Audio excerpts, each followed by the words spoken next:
마테오가 전한 거룩한 복음입니다.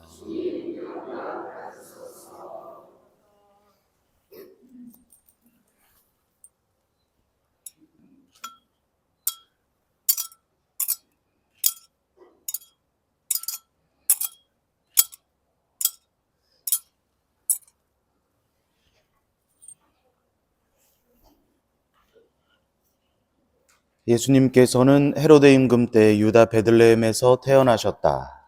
그러자 동방에서 박사들이 예루살렘에 와서 유다인들의 임금으로 태어나신 분이 어디 계십니까? 우리는 동방에서 그분의 별을 보고 그분께 경배하러 왔습니다 하고 말하였다. 이 말을 듣고 헤로데 임금을 비롯하여 온 예루살렘이 깜짝 놀랐다.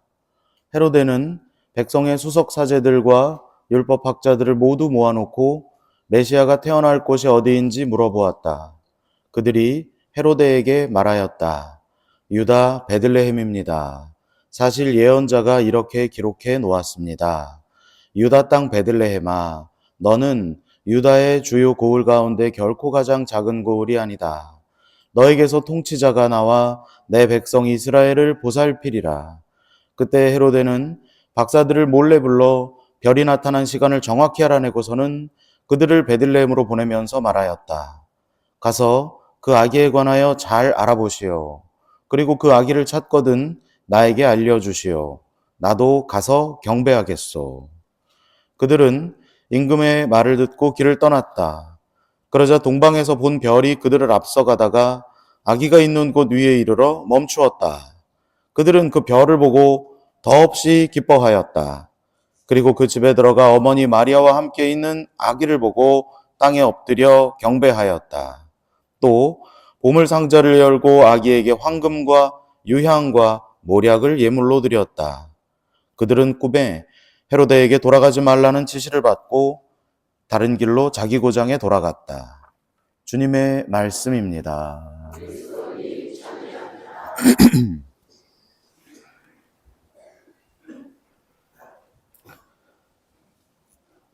참 예수님, 오늘 우리는 주님 공연 대축일 맞이했습니다. 주님 공연 대축일을 맞이해서 저와 함께 미사를 봉헌하니까 기분이 좋으시죠? 네. 여전하시군요.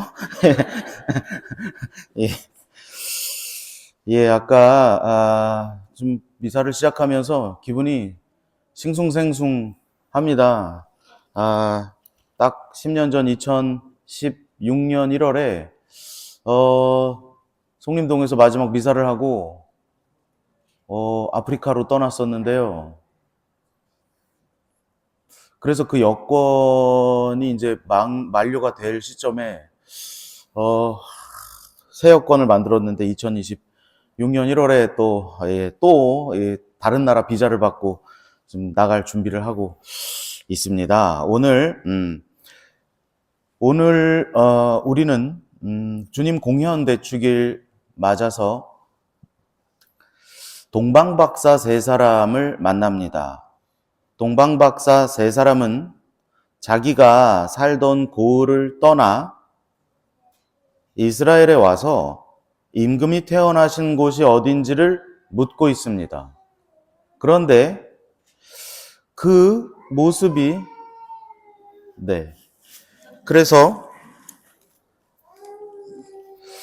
그런데 그 박사들이 생각보다 지위가 높은가 봅니다. 왜냐하면 이스라엘의 임금에게 와서, 그죠? 임금에게 와서 동등하게 물어보고 있잖아요. 이스라엘의 임금으로 나신 분이 어디 계십니까? 신하들에게나 물어볼 것이지. 임금한테 와서 이렇게 물어보는 걸 보면 이스라엘의 임금과 비슷한 지위를 가지고 있거나 아니면 더 높은 지위를 가진 사람들이 아닐까 추측해 볼 수 있습니다. 이스라엘보다 더 큰 나라, 발전한 나라에서 그렇게 고위직에 있는 사람들일 것이라고 예상할 수 있는 겁니다. 그런데 그러면 그들은 왜 별을 찾아 나섰을까가 오늘의 주제입니다. 자기네 나라에서 나름대로 잘 먹고 잘 살 수 있는 사람들이었다는 거죠. 부족함 없이 살던 사람들인데 왜 그깟 별이 하나 떴다고 그 세 명이서 그 별을 찾아 떠납시다 라고 말하고 있는지 오늘을 살고 있는 우리는 잘 물어봐야 하겠습니다. 혹시 지위는 아주 높은 곳에 있었지만 진정한 행복을 찾지 못하고 그 삶 안에서 방황하고 있었던 건 아닌가 생각해 볼 필요가 있습니다. 먹으면 다시 목마른 물만 마시다가 진정한 행복을 찾아서 먼 길을 떠난 것은 아닌가 예상해 볼 수 있습니다. 우리가 새롭게 맞이하고 있는 이 시대는 행복의 시대라고 이름 지을 수 있을 것 같습니다. 요즘은 행복을 쟁취해야 합니다. 예전에는 그 행복이라는 것이 어느 정도 정해져 있었던 것 같아요. 공부 잘하고 좋은 직장 가서 좀 큰 집에 살면서 자식들 공부 잘하고 그냥 그러면 애 많이 낳고 살면 그게 다 행복인 줄 알았어요. 근데 요즘에 그 전통적인 행복이라고 하는 기준이 많이 무너지고 있잖아요. 어떻게 하면 행복하냐? 스스로에게 물어봤을 때 쉽게 답할 수 없는 세상이 되었습니다. 공부를 잘하는 것도 돈이 많은 것도 건강한 것도 다 절대적인 가치가 아닙니다. 사실 따지고 보면 예전에 먹지 못하던 음식도 우리가 많이 먹고 있고요. 예전 같으면 임금님이나 먹던 그런 음식들도 우리 아주 쉽게 먹습니다, 요즘에. 그리고 우리나라 사람들이 얼마나 잘 사는지 아니 가시는 곳 없이 다 여행도 다니고 늘 좋은 것도 먹고 늘 좋은 거 보고 예전처럼 드라마 연속극만 보는 게 아니라 요즘에 보고 싶은 게 있으면 핸드폰에 다 영상들이 다 이렇게 제공이 되잖아요. 그걸 다 누리고 사는 여러분, 전보다 행복하시냐고요. 점점 더 혼란이 올 뿐이라고 우리는 고백하는 거예요. 세상을 살면서. 내가 지금 행복한지 퀘스천인데 앞으로 어떻게 행복할 수 있을지 잘 모르겠는데 어떻게 해야 되지? 라고 고민하는 우리들이 그 별을 찾아 떠난 동방박사들과 같은 마음이 아닌가 오늘 생각해 볼 필요가 있겠습니다. 동방박사들이 행복을 찾아 나선 그 길에서 예수님을 만나 경배드리고 기쁘게 다시 자기 마을로 돌아가서 행복을 간직하고 살았다 하는 오늘 복음 말씀은 우리 신앙인들에게 아주 큰 빛이 되어주는 말씀이라고 생각합니다. 행복을 찾아 나선 길에서 예수님을 찾은 사람은 먹으면 다시 목마른 물이 아니라 한 번 먹으면 그 물이 내 안에서 솟는 샘이 되는 그 행복을 찾게 된다는 것에 저는 전적으로 동의합니다. 저는 남아공에서 돌아와서 교구청으로 바로 갔어요. 원래 이렇게 외국 살다 돌아오면 그 본당 가면 갈 것 같잖아요. 저도 가는 줄 알았어요. 그랬는데 교구청으로 들어오라고 그러셔가지고 들어갔는데 경찰 교정사목이라고 하셨는데 저는 뭔지도 몰랐는데 교구청 들어가서 알았어요. 교구청 신부들을 통틀어 제일 바쁜 자리라는 걸. 그래서 저까지 고생을 혼자서 신나게 하고 요번 그 발령지 보시면 경찰 교정의 신부가 둘로 늘었어요. 요번에 제 청을 받아들여 주셔가지고 2명이 이제 나눠서 하게 됐어요. 조금 숨을 쉴 수 있겠죠. 저는 17개 경찰서와 구치소를 방문하면서 6년을 살았습니다. 그렇게 바쁜 와중에도 성서 100주간을 5개 경찰서 교우회와 함께 매주 함께 하였고 예비자 교리를 3년 동안 3팀을 하였습니다. 3년간의 성서 100주간을 마치고 마지막 묵상 발표를 지난주 화요일에 우리 미추홀서에서 했는데 7분이 본인이 마지막 그 3년의 여정을 마치는 묵상 발표를 하시면서 첫 번째 분부터 이걸 읽으시지를 못하더라고요.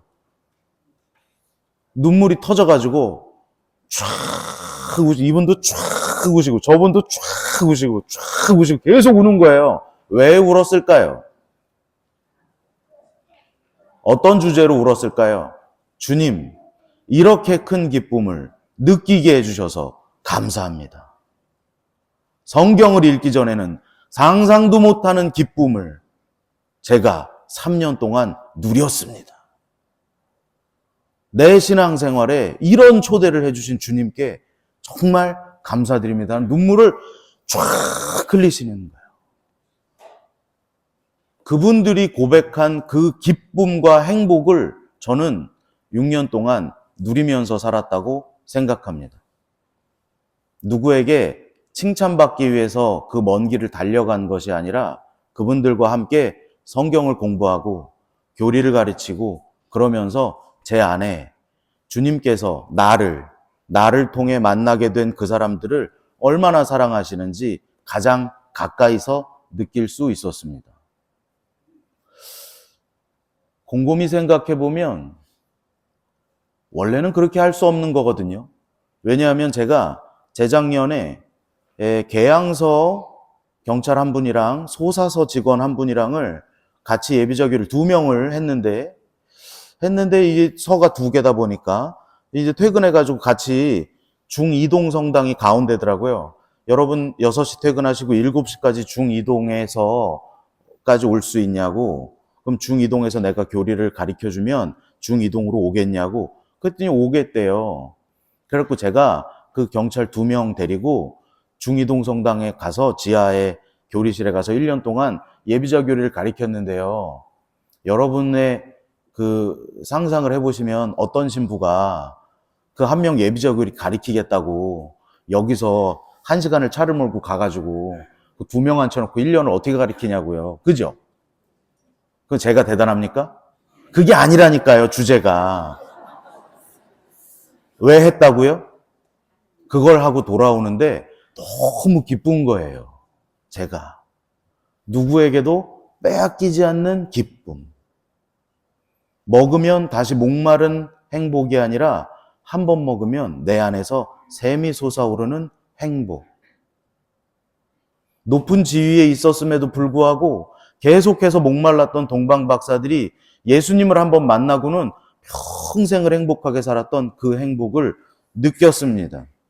그렇게 생각해보면 사제로 살아가는 것은 칭찬받으려고 존경받으려고 하는 자리가 아니라 가장 적극적으로 행복을 찾아 나서는 자리가 아닌가 지난 삶을 통해 생각해보게 되었습니다. 그렇게 힘든 자리에서 사목을 하면서도 기쁘게 지내는 저의 모습을 교구에서 보고 그 결과 저는 미국에 가게 됐습니다. 야, 고생 끝에 고생 끝에 그렇게 되었고, 근데 사람들은 많이 아쉬워하고, 교구장님이 너무하셨다. 그렇게 평가하고 하실 수도 있어요. 그런데 제가 곰곰이 생각을 해봤어요. 따지고 보면 저 신부를 어딜 보낼 데가 없어서 교구가 막 고민하는 삶을 사는 것보다 그래도 교구가 어렵고 힘들 때 그래도 너라면 믿을 수 있어. 너가 갔으면 좋겠어. 라고 하는 게 얼마나 기쁜 일입니까? 그리고 어려운 일을 겪을 때마다 제가 자꾸만 어떤 긍정의 회로를 자꾸 돌려서 그 상황을 자꾸 행복으로 받아들이고 하는 그런 모습들을 제가 느끼면서 누군가 날 위해서 기도하고 있구나 라고 하는 것도 많이 느끼게 되었습니다. 사실 따지고 보면 우리가 아프리카를 갈 때 헤어질 때 여러분이 저를 위해서 어떤 기도를 하셨습니까? 신부님 어디 가시던지 그죠? 그거 굉장히 잔인한 말이에요. 어디서 무얼 하던지 건강하시고 행복하시고 기쁘게 그리고 충실하게 사제 생활을 살아가시기 바랍니다 라고 여러분들이 기도하신 거 아니겠어요? 그러니까 오늘 강론 말씀이 저 사람이 나사가 빠졌나? 라고 생각할 수도 있지만 여러분들 기도가 그 기도의 한마디 한마디가 그대로 다 이루어졌다는 걸 느끼시겠죠? 어떻게 보면 저는 피해자예요. 기도하셔가지고, 네. 저기 신부님들 만나면, 넌 왜 슬퍼하지 않니? 넌 왜 실망하지 않니? 아니요, 기쁜데요? 좋은데요? 라고 고백하는 겁니다. 그 행복으로, 그 기쁨으로 오늘 공연 대축일 맞아서 우리가 초대되고 있습니다. 동방 박사들이 기쁨을 발견하고 돌아갔다. 여러분, 혼탁한 세상 속에서 어디에 행복이 있는지 모르겠는 그 혼란스러움 안에서 우리가 예수님을 발견한다면 그 안에 기쁨이 있다라고 복음은 이야기하고 있는 거죠. 저는 그 말씀에 전적으로 동의합니다. 너무나 행복한 삶을 살았고 미국에 가서도 또 성경 읽고 또 행복하게 지내다가 다시 돌아오겠습니다. 오늘 우리의 희망은 그리스도다라고 하는 공감대를 통해서 행복을 찾아 먼 길을 나섰다가 예수님을 만나고 기뻐하며 돌아간 동방박사들의 모습을 묵상하면서 공연대축일을 맞아 우리도 주님을 찾아뵙고 기뻐하며 돌아가는 내 삶의 주님을 받아들이는 신앙인들이 되어보면 좋겠습니다. 아멘.